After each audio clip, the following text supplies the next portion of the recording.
5 mars 2024, je suis devenu à nouveau papa.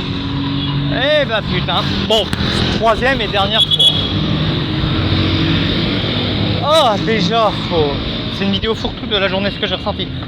Déjà, je pensais que vu que c'était planifié, on allait partir tôt au bloc pour les choses. Perdu, ils commencent leur service à 9h.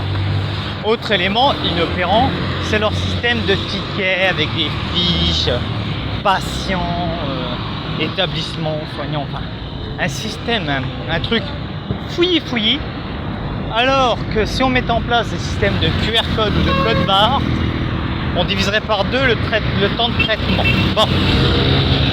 Oh, on attend, on nous dit 9h. Bon, à 9h, on nous dit 9h rien, 10h, on nous dit rendez-vous à 14h. Là, honnêtement, je suis parti me chercher un casal et à bouffer. Hein. Ah oui, on se repose et tout. Et à partir de 14h, la femme part au bloc. Ah là, c'est un bon moment, tu vois, t'as le stress, t'as le chef de l'équipe, tu tombes dans un couloir comme un fils de pute. À 15h, on te dit que ils ont commencé le travail. Et à 15h20, je vois un pagne passer avec un enfant, blanc comme de la crème. Hein. Ouais, bien sûr, autrement c'est pas rigolo. Et là, ce que j'ai réellement apprécié, c'est que ce coup-là, on me l'a habillé et surtout on me l'a présenté. On m'a dit, bah attendez, avant de l'habiller, avant qu'on finisse, je vous l'amène pour la voir. Bon, je fais pas le bonhomme, j'ai chialé comme une merde.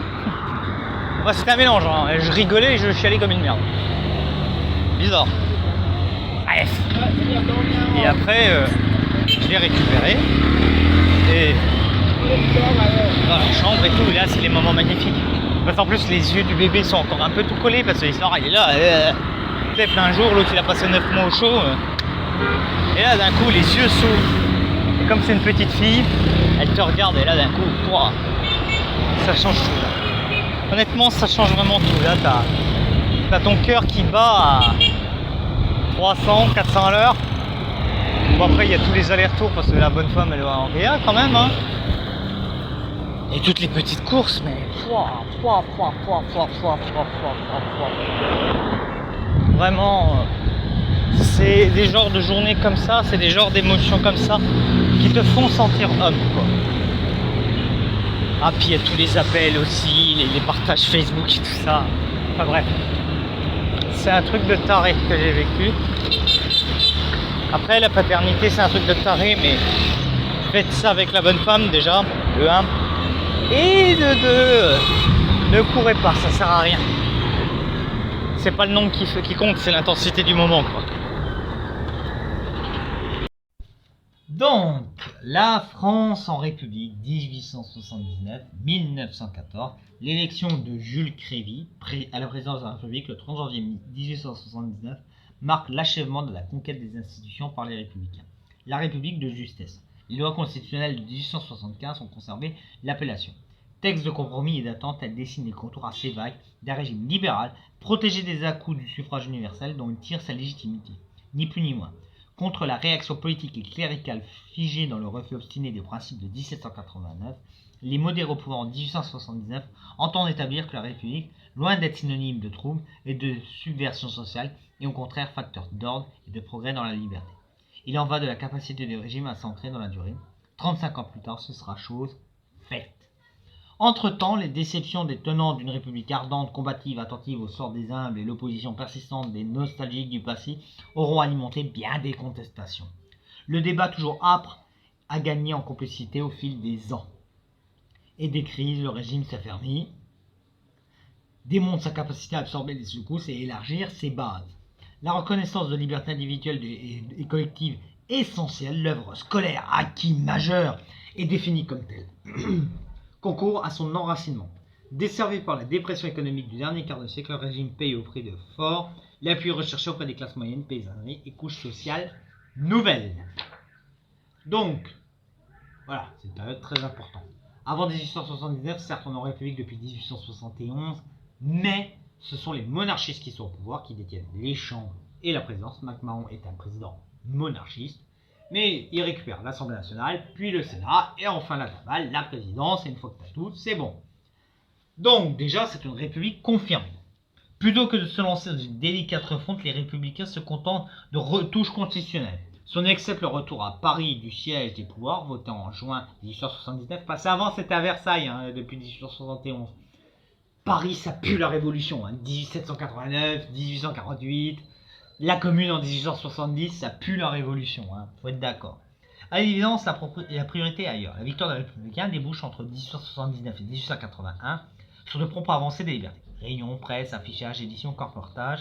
1884, les syndicats. Ces importants dispositifs législatifs se doublent d'une réinterprétation des textes constitutionnels. Ici, la pratique prime. Les usages qu'elles instaurent s'imposent bientôt comme autant de normes d'une nouvelle tradition républicaine. Ainsi, pas de droit de dissolution. Le président est là pour inaugurer les chrysanthèmes. Il représente les institutions et c'est les assemblées qui font et défont les gouvernements. Et c'est le Premier ministre, le chef du conseil du gouvernement, le président du conseil, qui vont faire ce travail. Entamé avant l'élection de Crévy, l'épuration des fonctionnaires compromis sous l'ordre moral se poursuit au début des années 1880. Grandeur et servitude de la démocratie parlementaire, les élus doivent garder le contact avec leurs mandants. Le clientélisme, en outre phase de la corruption parlementaire, connaît de beaux jours sur la République. Les structures partisanes, en dehors des socialistes divisés, les structures partisanes reposent jusqu'en 1901 sur des réseaux informels ou intermittents. Il n'y a pas de professionnalisation du parti tel qu'on pourrait dire. La question est de se poser quelle République. Pour les hommes au pouvoir, les lois scolaires ne sont pas moins fondamentales que les textes sur les libertés collectives et individuelles. Dans l'esprit de beaucoup, la réussite scolaire fondée sur le mérite offre la meilleure des réponses à la question sociale. On met de la méritocratie, on répond à la question sociale parce qu'on dit aux gens vous pouvez espérer un mieux vivre, vous pouvez espérer avancer et step up d'un point de vue social. La dépression économique grossit les rangs des mécontents. En mars 1885, par exemple, Ferry tombe sur les questions coloniales, le Tocoin. Aux yeux de nombreux Français, le général Boulanger est l'homme de la situation. Et elle va essayer de faire monter ce général, qui va malheureusement pas pouvoir prendre le pouvoir, il va se suicider. Sortie victorieuse de l'épreuve, la République modérée, élargie aux radicaux, s'enracine toujours plus en profondeur dans les pays. Les anarchistes vont faire chier, on va leur mettre des lois dans la gueule pour leur faire fermer leur bouche. Le scandale du Panama va attiser les rancœurs anti-parlementaires. Voilà, mais voilà, il va quand même y avoir une stabilisation quand même du régime. Elle va quand même bien s'en sortir. Même l'affaire Dreyfus, elle va s'en sortir. Vous vous rendez compte un petit peu. Voilà, il va y avoir un rajeunissement aussi des élites politiques, un désenchantement. Le nouveau gouvernement compte, pour la première fois, Alexandre Mitterrand. Au début du XXe siècle, on a enfin un socialiste au gouvernement. Dans l'immédiat, le ministère rétablit l'ordre républicain, rajeunit la République, renoue avec l'élan réformateur de jadis. Au terme d'une campagne électorale acharnée, le bloc de gauche bat nettement ses adversaires en 1902 et ça va amener à la laïcisation de la France, avec la séparation de l'Église et de l'État. Au lendemain des élections de 1906, le soutien des socialistes n'apparaît plus indispensable. Le bloc a fait son temps. Clémenceau va porter les stockades et va vraiment devenir le ministre de l'Intérieur, le premier policier de France et un des ministres très importants et très influents.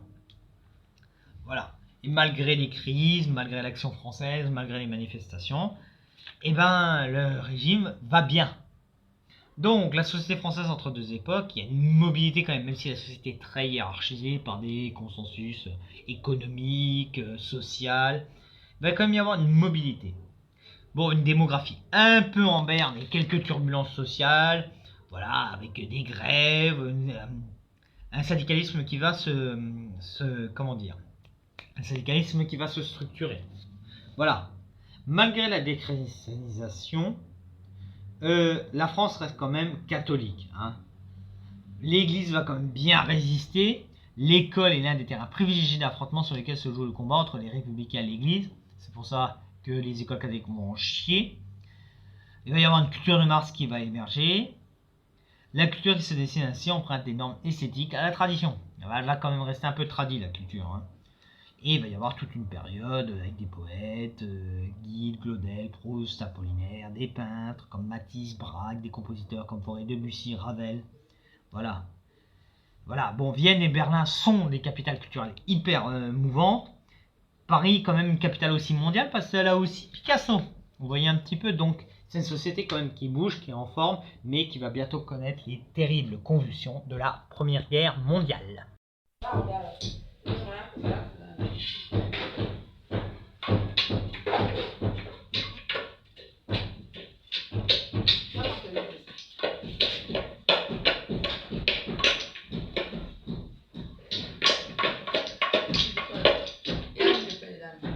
Il a mis une pièce de puzzle et un bouchon en plastique.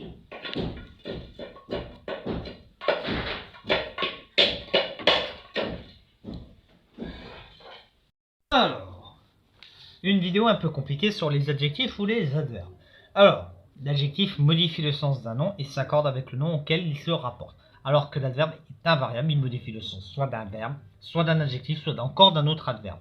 Après, il y a des adverbes qui peuvent être employés comme adjectifs, mais qui restent invariables. Ils dorment debout, ils se sentent mal. L'adverbe se rapporte au nom comme un adjectif attribut. Les adjectifs employés comme adverbes sont advariables. Elles m'ont parlé franc. Elles voient clair. Voilà.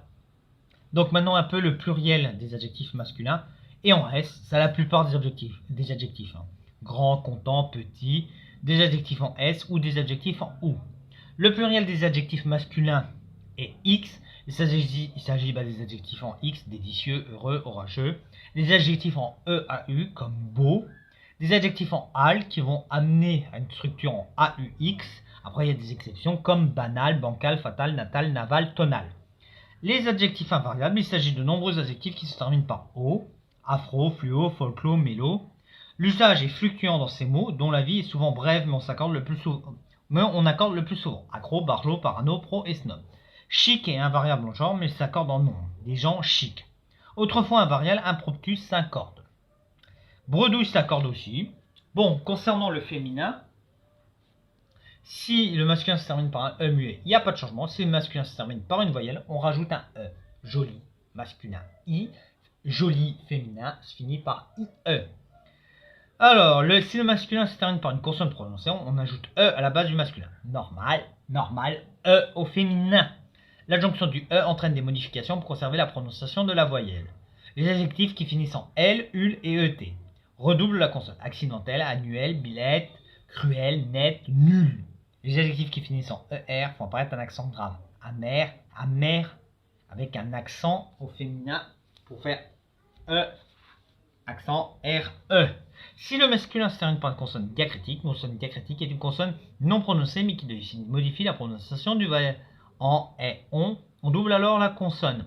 Par exemple, dans le mot muette, il est muet, M-U-E-T, après c'est muette, U-E-T-E. Voilà. Quand le masculin et le féminin diffèrent, par exemple voleur, voleuse, consolateur, consolatrice, enchanteur, enchanteresse, par leur consonne terminale, ça fait bref, brève, vif, vie, sec, sèche, voilà. Après, il y a des accords dits obligatoires. L'accord d'un adjectif avec plusieurs noms se fait au masculin pluriel si les noms sont masculins ou de genres différents. Voilà. L'accord de l'adjectif attribut du COD se fait avec le COD. Et après, on accorde selon le sens dans certains trucs. L'accord d'un adjectif avec deux noms coordonnés, selon que l'adjectif se rapporte aux deux noms ou à un seul. L'accord de deux adjectifs avec un nom au pluriel, selon que l'adjectif s'applique à un singulier ou à un pluriel. L'accord de l'adjectif avec une espèce de, une sorte de, il s'accorde avec le nom qui suit de. L'accord de l'adjectif après avoir l'air, l'adjectif s'accorde avec le nom, ce dernier désigne une chose. L'accord de l'adjectif dans les expressions de la quantité. Il y a deux cas de figure, la moitié du devoir est écrite, la moitié du devoir est écrite. Écrite dans le sens quantité, écrit parce qu'on parle de l'objet. Donc les accords selon la position, l'adjectif nu est invariable quand il est placé avant le nom. Nu tête, nu pied, il est variable quand il suit le nom. À main, nu. Et là on l'accorde. Alors les adjectifs invariables. Il n'y a jamais d'accord pour les mots qui changent de catégorie grammaticale. Il s'agit de noms, d'adverbes ou de locutions employés comme adjectifs. Des meubles, empire. On ne traduit pas, on n'accorde pas le mot empire. Vous voyez? Donc, concernant les adjectifs composés, les adjectifs s'accordent tous les deux. Des revendications de petits bourgeois, on va accorder petit et bourgeois. L'adjectif d'un accord composé avec un élément invariable. Seul l'adjectif s'accorde. L'élément invariable ne prend pas la marque du pluriel. Comme il est invariable, il reste invariable. Le premier terme est un adjectif abrégé devenu invariable du fait de l'abréviation et du trait d'union. Des séries franco-canadiennes, franco on ne le traduira pas, canadienne oui. Alors après il y a des cas particuliers, l'adverbe tout suit sa règle habituelle. Un homme tout puissant, des hommes tout puissants, une femme toute puissante, des femmes toutes puissantes. Tout n'est pas et invariable dans tout, hein, pour les hommes, mais pour les femmes, ça s'accorde à chaque fois. Toutes et toutes ES. Ok? Alors, qu'est-ce que j'ai d'autre à dire? On a aussi les adjectifs verbales. Hein.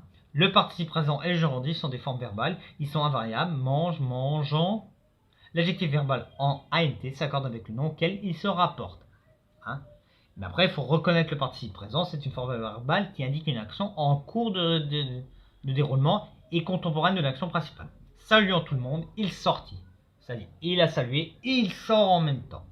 La forme en ANT est employée comme verbe quand elle est précédée du pronom personnel réfléchi se dans une construction pronominale, quand elle est précédée de l'adverbe de négation, quand elle est modalisée par un adverbe postposé, quand elle est construite des compléments COD, COI, quand elle est le centre d'une proposition circonstancielle, quand elle suit le semi-auxiliaire aller, quand elle peut passer au participe passé aussi.